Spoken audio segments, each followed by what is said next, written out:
tutup mata dan telinga jika mereka hadir.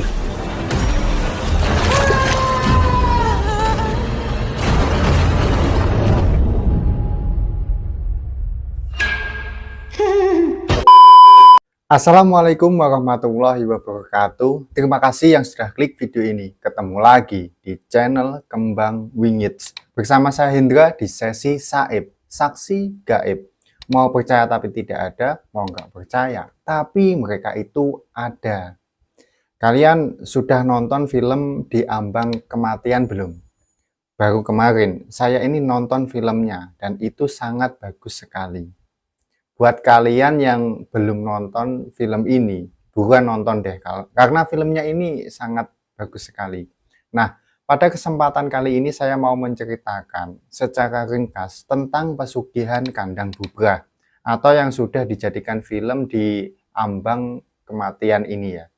Jadi, penulis cerita ini @0point ya, menulis cerita berdasarkan wawancara langsung dari narasumber pelaku pesugihan.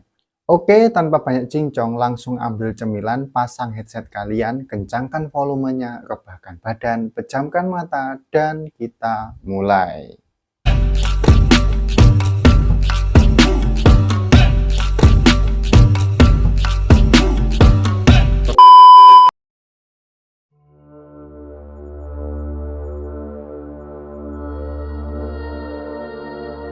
Namanya ini adalah Nadia ya.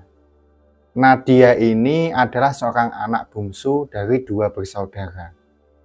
Nadia memiliki kakak laki-laki yang jarak usianya ini sekitar 4 tahun.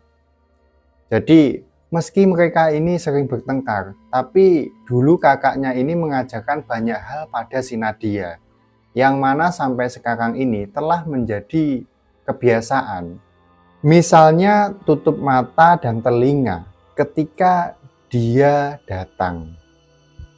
Dia yang Nadia maksud ini adalah makhluk bengis yang selalu meneror mereka sejak kecil.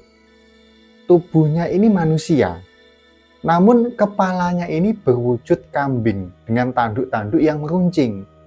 Matanya ini merah menyala dan telapak tangannya ini besar, lengkap dengan kuku-kuku hitam dan panjang, yang mana nampak lebih tajam dari pisau. Jadi kayak di film-film barat ya, seperti Behemoth gitulah. Nah, makhluk itu yang telah merenggut keutuhan keluarganya si Nadia ini. Dan dia selalu datang pada setiap malam Selasa dan beberapa malam-malam tertentu. Nah, kalau kalian bertanya, apakah makhluk ini masih meneror si Nadia? Jawabannya iya, masih datang. Jadi dia ini nggak pernah absen menyiksa si Nadia, dan bahkan ketika si Nadia ini menceritakan kisahnya ini, si Nadia ini merasa dia ini diawasi oleh banyak mata dari berbagai arah.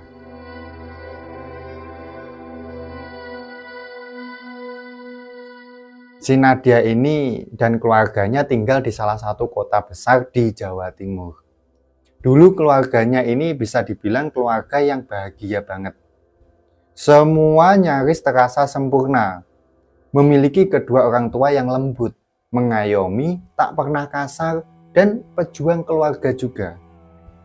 Bapak dan ibunya ini adalah pedagang di pasar. Dari yang awalnya ini toko kecil, kemudian merambat pesat sampai punya toko besar, dan jadi distributor sembako ke warung-warung yang menyebar sampai ke kota seberang. Perkembangan usaha keluarganya si Nadia ini amat pesat sekali dalam waktu yang terbilang sangat singkat. Saat itu si Nadia ini bangga sekali kepada kedua orang tuanya, bahwa orang tuanya ini sangat hebat sekali, pikirnya tapi waktu itu ya. Si Nadia ini tinggal di salah satu kawasan perumahan. Jadi di antara rumah-rumah yang lain, hanya rumahnya si Nadia ini yang satu-satunya paling sibuk. Jadi karena rumahnya si Nadia ini hampir tiap minggunya ini tidak pernah berhenti merenovasi. Seperti ada yang rusak kemudian dibenerin atau diganti, sampai-sampai bentuknya ini terus berubah-ubah dan jadi nggak karuan. Waktu itu Nadia lupa tahun berapa persisnya. Rumah mereka itu mulai melakukan renov. Jadi renov yang dilakukan itu terus menerus. Jadi seingat Nadia ini mulai awal tahun 2000-an.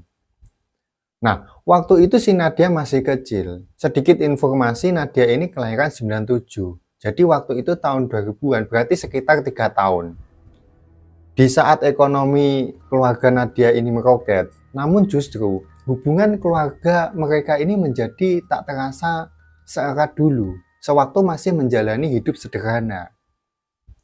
Bapak dan ibunya juga jadi sering bertengkar. Kayak nggak ada lagi tuh quality time nonton TV bareng, itu nggak ada.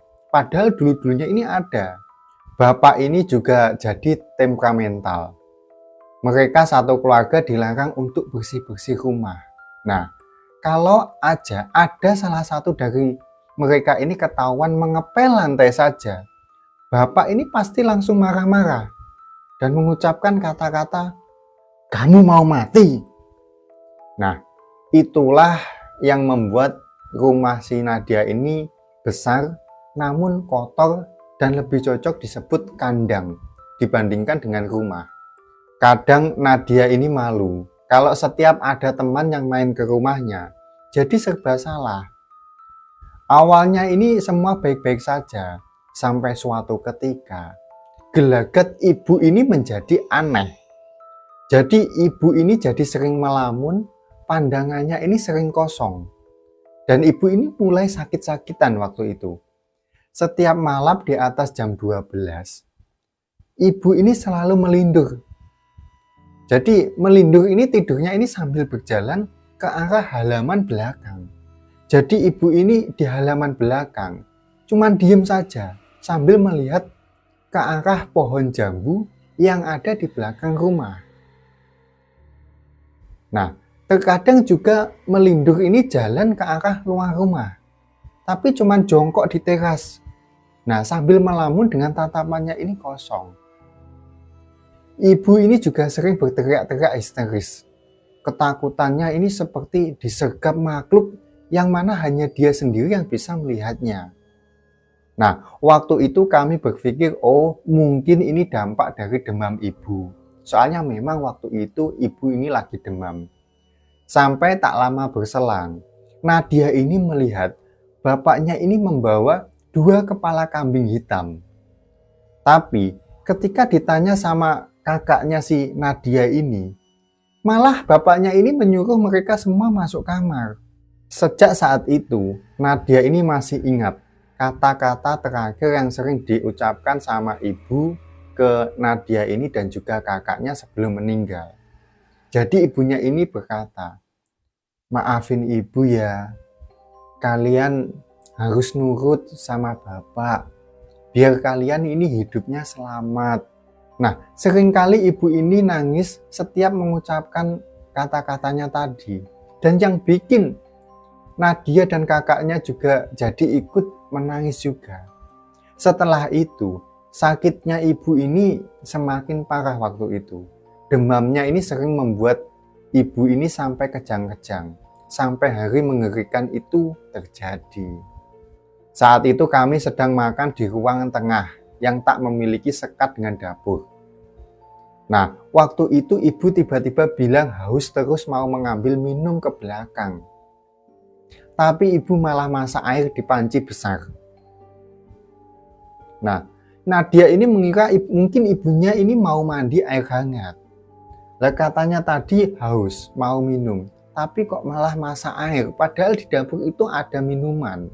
Nah, ketika si Nadia ini melihat ibunya ini memasak air, tiba-tiba ibunya ini berdiri di depan kompor yang ada air yang sudah mendidih. Kemudian dia ini membuka tutup panci air tersebut. Nah, setelah itu, secara mengejutkan, ibunya si Nadia ini mencelupkan kepalanya sendiri ke dalam air mendidih yang masih berada di atas kompor tersebut. Nah, seketika itu juga Nadia, kemudian kakaknya, ini berteriak sangat histeris.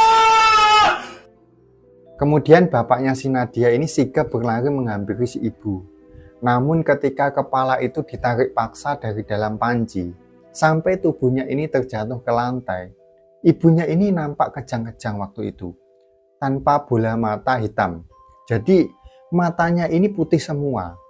Di situ ibunya ini langsung meninggal di tempat, dengan cara yang mengenaskan di depan anak-anaknya juga. Jadi waktu itu tahun 2002, ibunya si Nadia ini meninggal.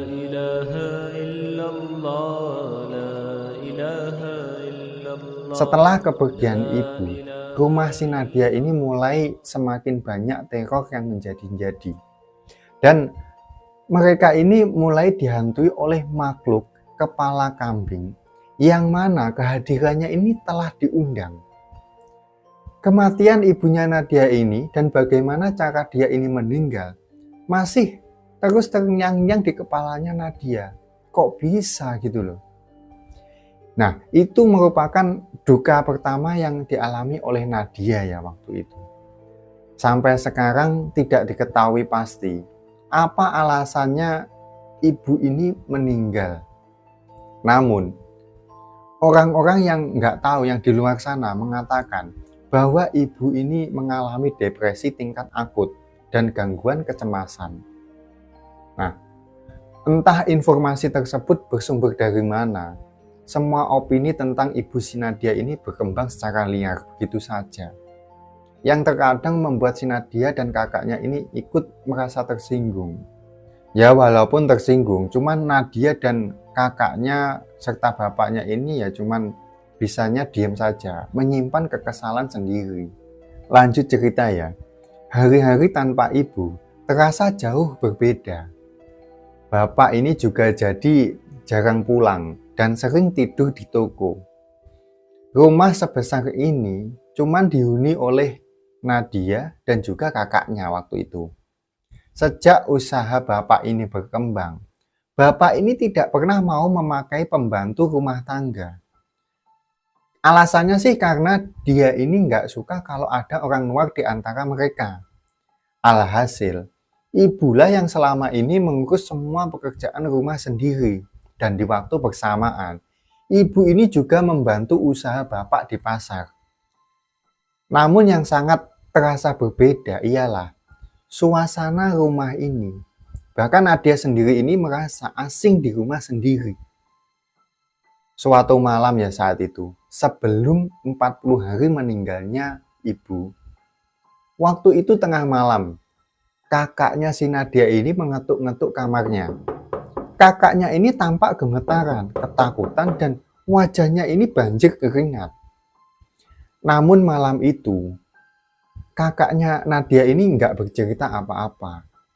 Kakaknya ini cuma bilang mau tidur di kamarnya saja. Soalnya kamarnya ini panas, alasannya sih begitu. Namun beberapa tahun setelah itu, kakaknya Nadia ini baru cerita bahwa yang sebenarnya terjadi adalah malam itu kakaknya si Nadia ini bermimpi.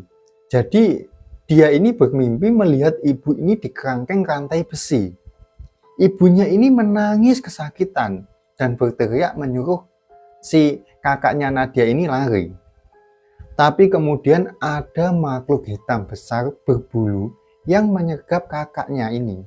Dan akhirnya kakaknya ini tersentak kemudian bangun. Tapi ketika sudah bangun, kakaknya ini masih mendengar suara ibunya ini menangis dari arah halaman belakang. Yang mana memang jendela kamar kakaknya si Nadia ini menghadap langsung ke halaman belakang.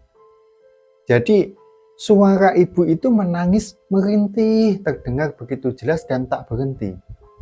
Merasa merinding, kakaknya si Nadia ini akhirnya keluar kamar dan membangunkan si Nadia. Nah, memang sejak mereka ini sering ditinggal di rumah berdua, mereka ini sering mendengar suara-suara aneh seperti derap langkah keras dari lantai atas, tepatnya dari ruangan kerja bapak ya. Yang mereka ini semuanya ini dilarang untuk membuka apalagi masuk ke dalam ruangan kerjanya si bapak ini. suara-suara benda jatuh sendiri ini juga sering terdengar. Kemudian suara orang menangis juga. Kakaknya si Nadia ini pernah suatu kali juga melihat sosok seperti kuntilanak. Jadi kuntilanak ini merayap di jendela kamarnya. Kuntilanak itu katanya tersenyum lebar dengan matanya ini melotot menatap ke arahnya. Jadi hampir setiap malam mereka ini sering mendengar suara kambing dari arah halaman belakang. Padahal mereka ini tinggal di perumahan loh. Perumahan yang bisa dibilang elit. Jadi tak ada satupun tetangga yang memelihara kambing waktu itu. Sampai-sampai Nadia ini juga pernah beberapa kali ditanya sama tetangga. Jadi tetangganya ini menduga bahwa si Nadia ini yang memelihara kambing di rumah mereka. Karena ternyata tetangga-tetangga sebelah ini juga mengaku sering mendengar suara kambing setiap tengah malam sampai waktu menjelang subuh. Kemudian singkat cerita, tahun demi tahun mereka tak punya pilihan selain terus melanjutkan hidup, berupaya terbiasa dengan segala keanehan. Dan bapak mereka yang setiap hari Senin selalu saja melakukan ritual di ruang kerjanya dengan membawa kepala kambing hitam. Jadi bisnis bapak ini memang semakin lama semakin maju. Bapak juga dapat banyak proyek-proyek lain. Jadi tak memungkiri bahwa Nadia ini pun ikut menikmati segala fasilitas yang dikasih oleh bapaknya itu. Dan itu memang lebih dari kata cukup. Nah, kala itu bapaknya ini juga sering bersedekah ke masjid dan ke panti-panti. Setidaknya itu adalah hal positif yang Nadia lihat dari bapaknya, yang secara nggak langsung membantu si Nadia ini menampik segala bentuk pemikiran yang jelek tentang bapaknya. Sampai pada tahun 2012, pertengkaran hebat terjadi antara kakak si Nadia ini dengan bapaknya. Jadi waktu itu kakaknya ini mengamuk tak terkendali. Sampai-sampai kakaknya ini bawa-bawa pisau, mengancam mau membunuh si bapak. Jadi Nadia yang melihat tentu saja cuma bisa menangis waktu itu, sembari berusaha sekuat tenaga menahan kakaknya agar tidak kelepasan. Jadi waktu itu Nadia ingat, kakaknya ini berkata, "Kamu sudah bunuh ibuku, sekarang gantian." Nadia ini terkejut dengan kata-kata kasar yang berulang kali diteriaki oleh kakaknya ke bapaknya itu. Kakaknya ini kayak tersulut emosi, seperti orang kesetanan. Sedangkan bapaknya hanya berdiri terdiam tanpa melakukan perlawanan apapun. Jadi seolah-olah bapaknya ini mengakui perbuatannya. Bapak ini tiba-tiba menangis kala itu. Kemudian bapak ini bilang, "Ya, seharusnya bapaklah yang mati, bukan ibu." Bapak menjelaskan kalau selama ini dia melakukan pesugihan atas persetujuan ibu juga. Jadi mulanya perjanjian itu tidak meminta tumbal manusia, hanya ritual dan penyerahan kepala kambing hitam sebagai pengganti tumbalnya. Tapi tanpa diduga oleh bapaknya Nadia ini, tiba-tiba bapaknya ini mendapatkan mimpi kalau iblis itu meminta tumbal dari orang yang paling disayangi oleh bapak. Jadi si iblisnya ini meminta salah satu dari anak-anak si bapaknya ini, yaitu antara si Nadia atau kakaknya. Namun setelah diceritakan kepada ibu, ibunya ini tentu saja menolak. Kemudian ibu ini menawarkan diri untuk menjadi pengganti kami atau pengganti si Nadia dan juga kakaknya ini. Sampai ibu ini meninggal secara tragis. Jadi si Nadia ini baru tahu kalau ibunya ini memang meninggal secara tidak wajar dan ternyata itu adalah tumbal yang diinginkan oleh iblis itu. Yang awalnya ini dia ini meminta untuk ditumbalkan anak-anaknya, tetapi ibunya ini menyerahkan diri atau menggantikan sebagai tumbalnya. Nah, kala itu bapaknya Nadia ini menyesal dan minta maaf kepada mereka. Nah, si Nadia ini waktu itu nggak tahu gimana menyikapi kenyataan yang mengejutkan itu. Nadia terlalu kaget dengan semua yang baru dia dengar waktu itu. Jadi satu-satunya yang bisa Nadia lakukan sebagai anak usia 15 tahun waktu itu ya, cuman bisa menangis saja. Kemudian beberapa hari setelah itu, kakaknya si Nadia ini nggak pulang ke rumah. Nggak tahu kakaknya ini pergi kemana. Jadi Nadia ini cuman sendirian di rumah. Ngobrol sama bapak pun hanya sekedarnya saja. Sampai akhirnya bapak ini mencari kakaknya si Nadia ini yang ternyata menginap di rumah temannya. Lalu meminta kakaknya ini untuk pulang. Bapak si Nadia ini mengumpulkan kami. Di situ bapaknya si Nadia ini mengakui semua kesalahannya dan dia menjelaskan kalau tidak memiliki pilihan lain selain melanjutkan apa yang sudah bapaknya ini mulai. Jadi bapaknya si Nadia ini memberi pengertian kepada kakaknya si Nadia ini dan juga Nadia. Jadi bapaknya ini bilang, kalian kan sudah dewasa, bapak nggak ingin ada korban lagi selain ibu. Jadi pada intinya dari pembicaraan itu, bapak ini secara nggak langsung meminta agar kakaknya Nadia dan juga Nadia ini menerima kenyataan. Dan bapaknya ini meminta agar mereka ini membantu bapak untuk melanjutkan ritual dan menjaga rahasia keluarga ini agar mereka semua ini selamat dan tidak ada tumbal lagi. Kemudian mereka ini pun akhirnya terpaksa melanjutkan hidup sesuai dengan apa yang diminta oleh bapak. Jadi gimana pun Nadia ini, kenyataan yang harus mereka hadapi ialah semua telah terjadi dan nggak bisa diubah apa-apa lagi. Nadia dan juga kakaknya juga nggak mau ada korban tumbal lagi yang menyusul seperti ibunya ini ya. Jadi ya, mulai hari itu, mereka bukan hanya sekedar tahu saja, melainkan juga ikut membantu bapak setiap kali bapak ini melakukan ritual, seperti renovasi rumah, termasuk menjaga rumah agar tetap kotor. Di situ mereka ini tahu kalau bapak ini selalu mengubur kepala kambing bekas penumbalannya ini di halaman belakang rumah.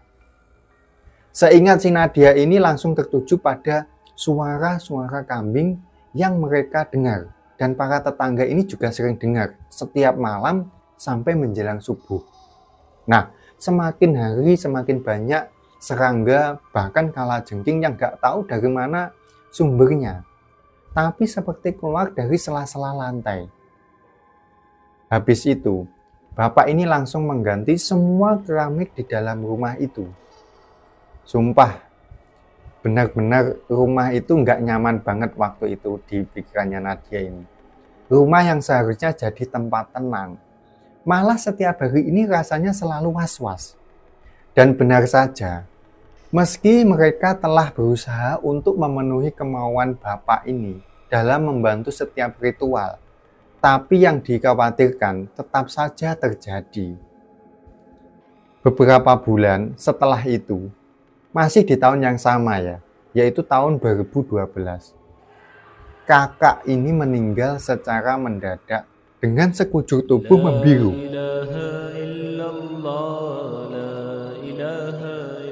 Dan mata kakaknya si Nadia ini mendelik ke atas, seperti orang tercekik.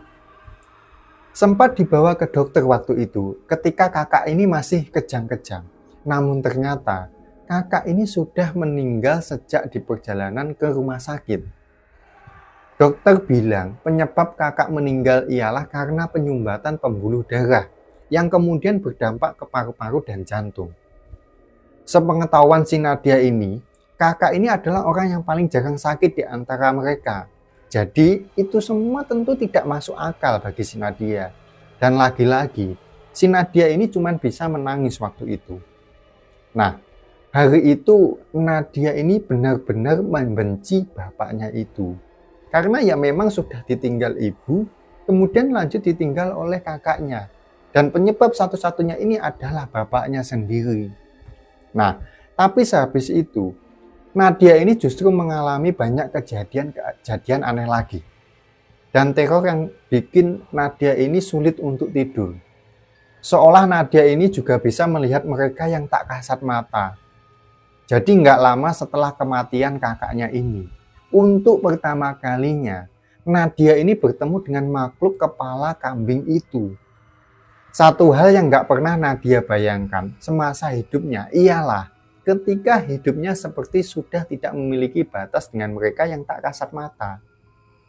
Jadi Nadia ini bisa mendengar suara-suara aneh tapi nggak ada wujudnya. Tapi kadang Nadia ini bisa melihat sosoknya, tapi ketika makhluk itu seperti berbicara kepada si Nadia ini.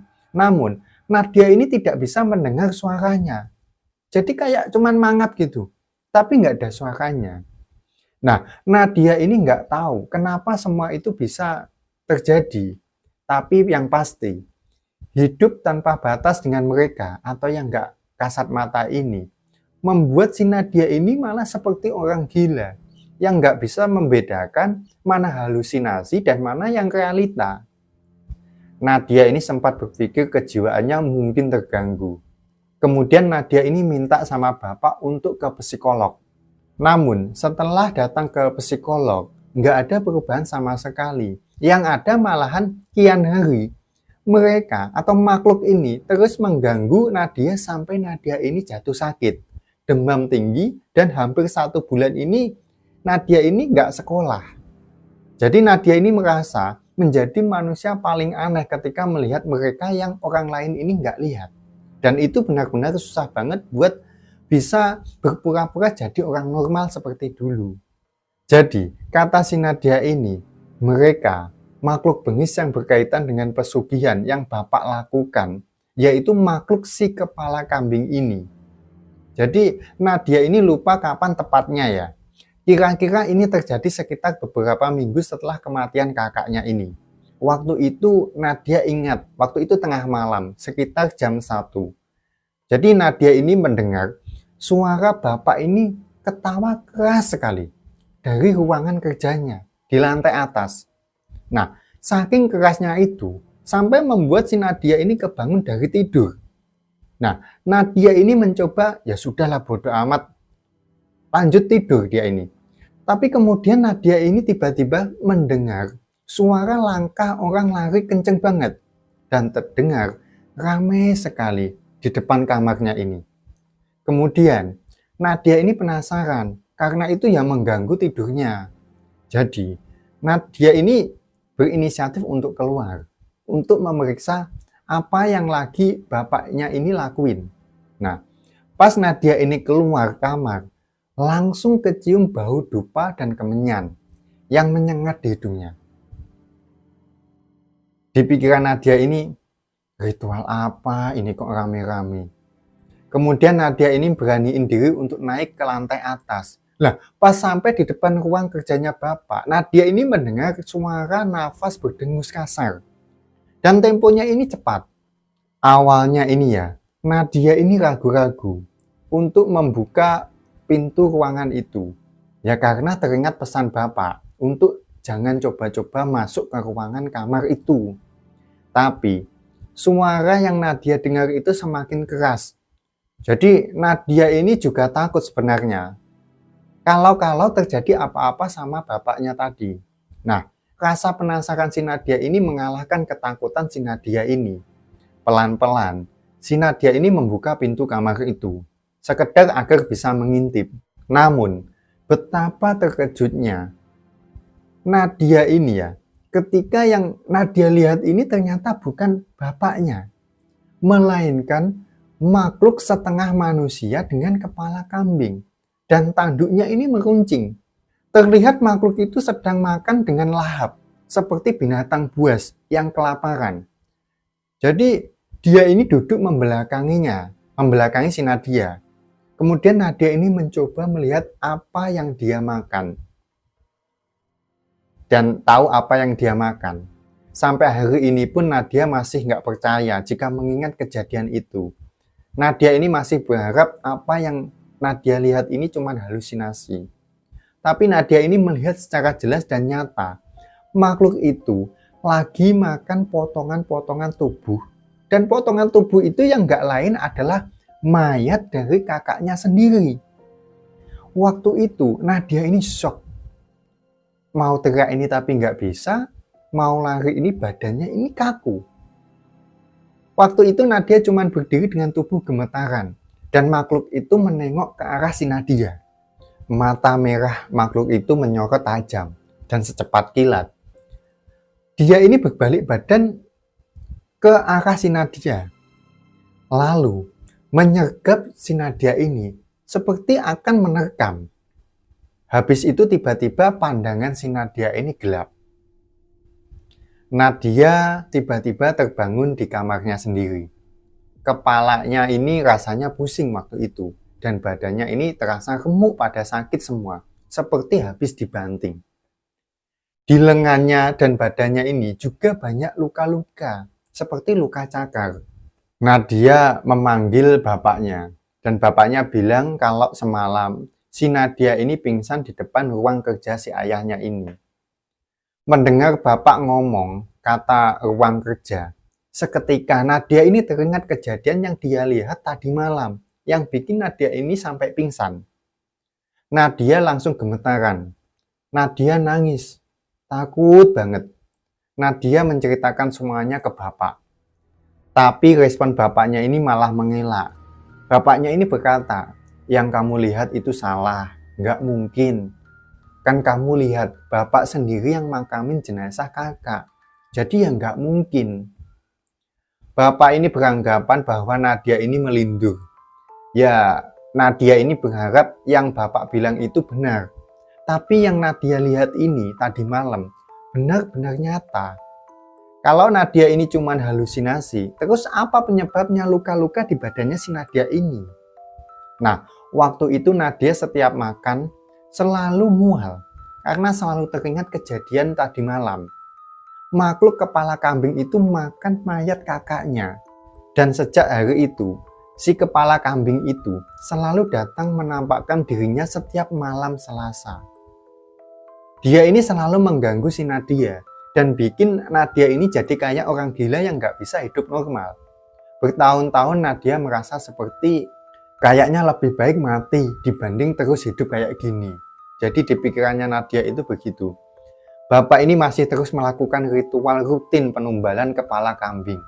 Dan ya, sebagaimana yang dijanjikan, usaha bapak ini terus berkembang dari tahun ke tahun.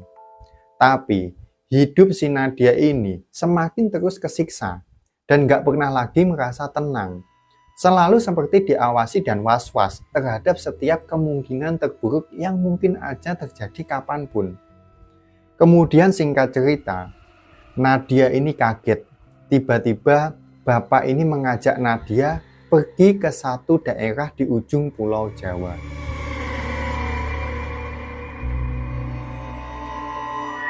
Di sana, mereka ini mengunjungi satu rumah semi permanen. Di satu desa yang berada dekat dengan alas mistis yang terkenal dengan kliniknya. Mungkin kalian sudah tahu ya. Sumpah, jalanannya menuju desa itu serem banget. Jadi Nadia ini melihat banyak penampakan dengan wujud aneh-aneh yang bikin Nadia ini merinding merem. Sepanjang jalan ini dibandingkan membuka mata dan melihat yang begituan, yang membuat perut Nadia ini seakan-akan mau mual. Jadi mending Nadia ini merem. Jadi Nadia ini juga mendengar suara bisikan-bisikan kuat yang entah dari mana. Jadi bisikan itu menyuruh Nadia ini untuk mati. Mati aja kamu. Sebentar lagi kamu mati. Mati. Nah, bisikan itu datang dari berbagai arah.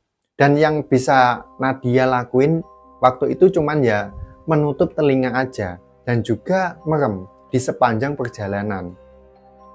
Jadi sesampainya di sana, ternyata rumahnya itu adalah rumahnya dukun. Tempat bapak dulu melakukan ijab pesugihan. Nah, tujuan bapak datang lagi ke rumah itu ialah untuk menceritakan semua yang terjadi pada keluarga mereka akibat makhluk dalam perjanjian itu. Dan bapak ini minta tolong sampai memohon-mohon kepada dukun itu untuk bisa dibantu agar terlepas dari ikatan pesugihan itu. Nah, bapak juga menjanjikan akan melakukan dan memberikan apa saja yang diminta agar bisa dibantu untuk memutuskan pesugihannya itu. Namun, respon si dukun itu di luar dugaan mereka. Jadi, waktu itu Nadia ingat betul, dukun itu cuman ngomong dengan datarnya ya. Semua sudah terlambat. Dia tidak akan melepaskan kamu. Nah, waktu dukun bicara begitu, di situ bapak ini langsung marah-marah. Dia ini ngamuk waktu itu dan ngacak-ngacak benda apa saja di sekitar dukunnya itu sambil nunjuk-nunjuk dan nyalahin si dukun. Yang dari awalnya ini bilang nggak akan ada tumbal manusia. Tumbal yang disepakati cuma kambing. Ritual, renovasi rumah, jaga rumah kotor dan bla bla bla. Bapak ini meledak-ledak ya kemarahannya ini. Mengoceh yang membuat telinganya Nadia ini sampai sakit mendengarnya. Tapi dukun itu malah balik membentak bapak dan bilang, keserakahan kamu sendiri yang bikin kamu kayak gini. Nah, habis itu kami diusir dari rumah dukun itu. Dan kedatangan kami jauh-jauh ke sini hanya sia-sia. Jadi Nadia ini nggak tahu apa yang membuat bapaknya ini kelihatan panik seperti itu waktu itu. Nadia ini nggak tahu alasan bapaknya marah-marah ke dukun ini juga nggak tahu. Intinya juga yang Nadia tahu hanya pesugihan itu nggak bisa diputuskan. Nadia ini menduga-duga, mungkinkah bapaknya ini mengetahui sesuatu, tapi menyembunyikannya. Nadia ini menduga-duga, mungkinkah bapaknya ini mengetahui sesuatu, tapi nggak bilang ke Nadia. Jadi mulai hari itu, bapak ini beberapa minggu tidak melakukan ritual. Sampai suatu hari, bapaknya ini mengamuk di ruangan kerjanya sendiri, sampai menangis. Di situ Nadia baru pertama kali melihat bapaknya ini menangis sampai terisak. Lebih lagi, pada kematian ibu dan kakaknya, yang air matanya ini masih bisa dia tahan atau dia bendung. Bertahun-tahun pula mereka pergi dari satu dukun ke dukun lain, guru spiritual, dan semua orang pintar kenalan bapak, yang entah dari mana mereka ini datangi untuk meminta bantuan agar bisa terbebas dari pesugihan itu. Tapi yang mereka dapatkan malah sebaliknya. Ketika mengunjungi rumah orang pintar berlabel kiai dari kenalan bapak, dia ini menyampaikan hal yang paling Nadia ini takutkan. Jadi makhluk itu bahkan sampai selalu datang khususnya di setiap malam Selasa dan hari-hari lainnya. Nadia ini selalu merasa seperti diawasi. Bahkan sampai ketika Nadia ini menulis cerita ini, rasanya ini Nadia ini benar-benar capek banget. Dan Nadia ini cuma bisa berdoa, semoga Tuhan memberikan jalan terbaik. Dan kalaupun harus mati, mungkin itu yang terbaik. Jadi guys, pesan dari penulis cerita ini, sebaik-baiknya pesugihan itu, ada pesugihan hitam ataupun putih, tetap saja pada akhirnya itu tidak akan membawa ketenangan. Jadi tidak ada pesugihan itu yang selamanya enak ataupun mendapatkan uang banyak. Ada perjanjian yang dilakukan dan setiap perjanjian mesti ada tumbalnya. Walaupun itu berlabel pesugihan putih. Jadi buat kalian pesan dari saya, jangan sampai melakukan pesugihan. Kalaupun ada, hiduplah sederhana saja. Apa yang kita punya ya kita syukuri. Dan selalu ingat terus kepada Tuhan Yang Maha Esa. Jadi, kalau kita terus ingat kepada Tuhan, maka secara nggak langsung kita ini dibantu dalam urusan hidup kita. Baca. Oke guys, itulah tadi cerita horor di ambang kematian yang terinspirasi dari kisah nyata pelaku pesugihan kandang bubrah. Jadi, bagaimana nasib Nadia ini? Apakah Nadia saat ini, di tahun ini, saat ini juga dia ini masih hidup atau tidak. Tonton filmnya ya guys ya. Jangan lupa, Di Ambang Kematian. Kalau saya sudah nonton sih, dan saya nggak akan spill. Cukup sekian video kali ini, saya Hendra undur diri. Ketemu lagi di video selanjutnya, dan bye.